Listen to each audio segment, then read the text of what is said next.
आदरणीय अध्यक्ष महोदय, मैं आपका आभार व्यक्त करना चाहूँगी कि आपने 2047 के उत्तर प्रदेश के विजन पे चर्चा करने का अवसर दिया और विपक्ष के तौर पे ये कहा गया कि हमें जो है वो सुझाव रखने हैं।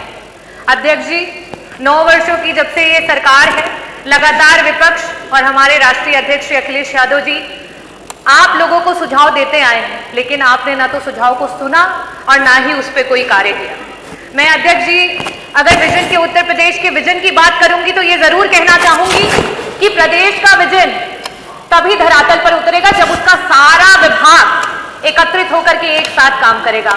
हमारे बेसिक शिक्षा मंत्री जी यहीं पे हैं। आज बेसिक शिक्षा का विभाग जो है वो बेसलेस विभाग हो चुका है, क्योंकि इसी सदन में कई बार बोला गया कि मंत्री जी विद्यालय जर्जर हो चुके हैं, विद्यालयों को बनवा दो। मंत्री जी ने कहा ना। मंत्री जी स्कूलों में जो है शौचालय नहीं है, बनवा दीजिए। मंत्री जी ने कहा ना। हमने कहा कि मंत्री जी बच्चों को वहां पे शुद्ध पेय जल नहीं मिल रहा, जल दिलवा दीजिए। मंत्री जी कहते हैं ना। हमने कहा कि विद्यालयों में इलेक्ट्रिसिटी नहीं है, मंत्री जी विद्युत जो है उसको वहां पे आपूर्ति करवा दीजिए। मंत्री जी कहते हैं ना। हमने कहा आज पूरे उत्तर प्रदेश में 2 लाख से भी ज्यादा बच्चे हैं जो टेट और सुपर टेट पास करके धरने पे बैठे हैं कि एक दिन बेसिक शिक्षा विभाग की वैकेंसी आएगी और उनको नौकरियां मिलेंगी। मंत्री जी वैकेंसी निकलवा दो। मंत्री जी कहते हैं ना। हमने मंत्री जी को कहा कि मंत्री जी शिक्षा मित्र मर मर के काम कर रहे हैं, अरे मंत्री जी उनका मानदेय बढ़ा दो, उनका समन्वय कर दो। मंत्री जी कहते हैं ना। हमने मंत्री जी को कहा कि मंत्री जी रसोइया मात्र 2000 में काम करती हैं, हमारी रसोइयों का मानदेय बढ़ा दो। मंत्री जी कहते हैं ना। अरे समय बड़ा कम है, मैं आऊंगी। हमारे ऊर्जा मंत्री जी दिखाई नहीं दे रहे हैं। आज ऊर्जा विभाग जो है डबल बी विभाग हो गया है। डबल बी माने बी से भ्रष्टाचार और बी से भेदभाव।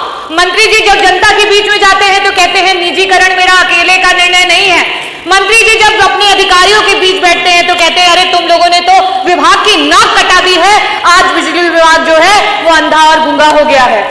लेकिन वही जब इस सदन में मंत्री जी बैठते हैं और हम कहते हैं कि मंत्री जी निजीकरण जो है विभाग को मत बेचो, तो मंत्री जी कहते हैं ना। मंत्री जी ट्रांसफार्मर हर रोज खराब हो रहे हैं, एक ट्रांसफार्मर बन करके 75 बार लग रहे हैं। मंत्री जी ट्रांसफार्मर जो है क्षमता वृद्धि करा दो। मंत्री जी कहते हैं ना। मंत्री जी को कहा जाता है कि मंत्री जी आपके विभाग में पॉलिसीज खराब हैं, आपके जो पॉलिसी बनाते हैं आपके चेयरमैन वो एक IAS ऑफिसर है, शायद उनको विभागों का ज्ञान ना हो। मंत्री जी IAS ऑफिसर हटा करके समाजवादियों ने जिस तरीके से इंजीनियर को वो पद दिया था उनको वो पद दिलवा दो। मंत्री जी कहते हैं ना। मैं यही कहना चाहूंगी कि ऊर्जा विभाग मंत्री है नहीं, बड़ी बड़ी बातें करते हैं और उन्हीं के डिस्कॉम में पश्चिमांचल में आज इतना भेदभाव है कि सिर्फ एक ही जाति का व्यक्ति, वो कहते हैं हम बनिया की दुकान नहीं चलाते, और पश्चिमांचल डिस्कॉम में सारे एक्सीएन सारे MD सिर्फ एक ही जात के भरे गए हैं और मंत्री जी कहते हैं ना। हमारे स्वास्थ्य मंत्री दिखाई नहीं दे रहे हैं, क्योंकि बड़ी निराशा हुई कि हम विजन पे चर्चा कर रहे थे और मंत्री जी ने जब अपनी बात करनी शुरू की तो अपने 9 साल के कार्य नहीं गिनाए। मंत्री जी का तो विभाग रेट्रोग्रेड विभाग हो चुका है, क्योंकि उन्होंने अपने 9 साल के कार्य नहीं गिनाए, उन्होंने तो पुराने कार्यकालों को गिनवा करके अपनी बात शुरू की। अपने विभाग के उन्होंने अस्पताल नहीं बताया, सबसे पहले गेहूं के उत्पादन से बात की। तो ये अपने में दर्शाता है कि हमारे जो मंत्री जी है वो क्या कर रहे हैं। मंत्री जी को कहो कि इंफ्रास्ट्रक्चर ठीक करा दो, डॉक्टर दिलवा दो, ICU के बेड बढ़वा दो, दवाइयां दिलवा दो, तो मंत्री जी कहते हैं ना।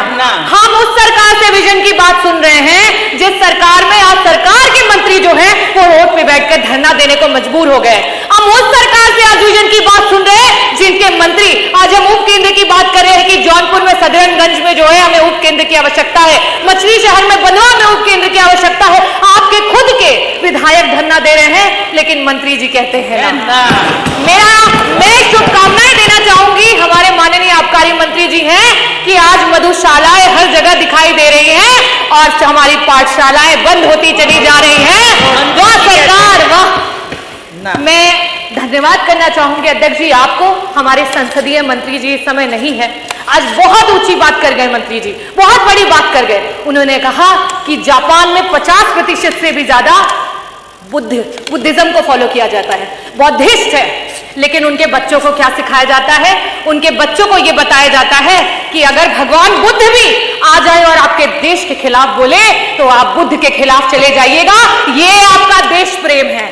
हमारा देश 80% हिंदुओं का है। 2011 के सेंसस से बता रही हूं, लेकिन उसके बाद भी अपना देश का हिंदू जो है वो खतरे में है। आप किसी मंचों से ये बात कह दें या हमें कहने को बोल दें कि हम अपने बच्चों को ये सिखा सके कि अगर श्री राम भी आ जाए और आपके देश के खिलाफ बोले तो आप उनको भी नकार देना, क्योंकि आपके लिए सबसे पहले आपका देश है और उसके बाद धर्म है। जो धर्म पे सियासत करते हो वो इन बातों को क्या बोलेंगे? और इसीलिए जापान आज विकसित देश है और आज हम कहां पे हैं? आज अभी हम डेवलपिंग कंट्री हैं।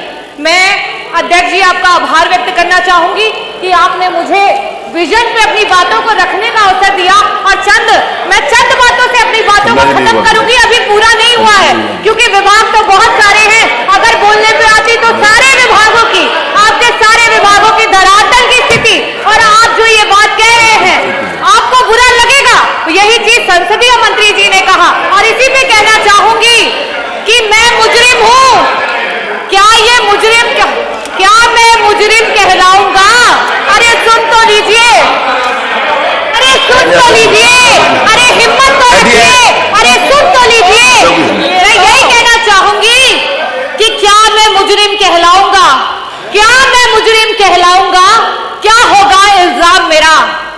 हरे रंग से हिंदू लिख दूं, भगवे से इस्लाम बता। और मैं यही बताना चाहूंगी कि क्या इल्जाम होगा मेरा अगर मैं हरे रंग से हिंदू लिख दूं और भगवे से इस्लाम बता। यही जो आप चिल्ला रहे हैं, चीख रहे हैं, यही मेरा इल्जाम होगा। और ये कह दो कि हम सब एक हैं तो क्या होगा अंजाम मेरा? क्या होगा अंजाम मेरा? संविधान की जय, भारत माता की जय, जय भीम, जय समाजवाद। एक बार